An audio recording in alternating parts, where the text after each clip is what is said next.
Atlas, who voluntarily takes the world on his shoulders. It's like the idea of Christ taking the sins of the world on his shoulders. It's exactly the same notion, which is the notion that you should be able to recognize in yourself all the horror of humanity and take responsibility for it, because that's what that means. And the thing that's so interesting about that is that if you can recognize in yourself all the horror of humanity, you will instantly have a hell of a lot more respect for yourself than you did before you did that.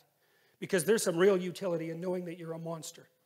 Now, and just because you're a monster doesn't mean you have to be a monster. But it's really useful to know that you are one.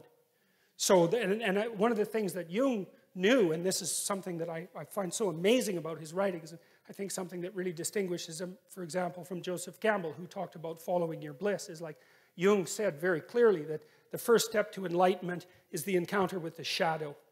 And what he meant by that was, everything horrible that human beings have done was done by human beings, and you're one of them.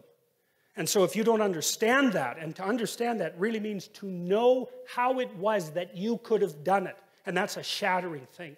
To try to imagine that, to try to imagine yourself as someone who's engaged in medieval torture, to see how you could in fact do that. You're never the same after you learn that.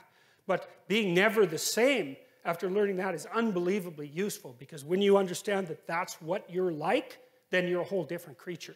And I don't think, and this is something I did learn from Jung, is that you cannot be a good person until you know how much evil you contain within you. It is not possible. And it's partly because you just don't have any potency.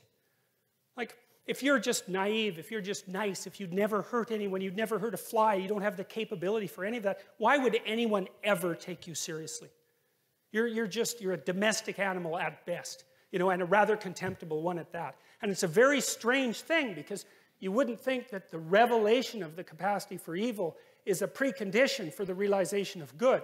But I believe, first of all, why would you be serious enough to even attempt to pursue the good unless you had some sense of what the consequence was of not doing it? You have to be serious about these sorts of things. It's not the game of a child, right? It's the game of a fully developed adult. And I learned this in part when I had little kids. I wrote a chapter from my new book called Never Let Your Children Do Anything That Makes You Dislike Them. And why was that? And I wrote that after I knew I was a monster. And I thought, I'm going to make sure I like my kids. I'm going to make sure they behave around me so that I like them. Because I'm way bigger than them. And I'm way more cruel than they are. And I've got tricks up my sleeve that they cannot even possibly imagine. And if they irritate me, I will absolutely take it out on them. And if you don't think that you're the sort of person that would do that, then you are the sort of person who is doing it.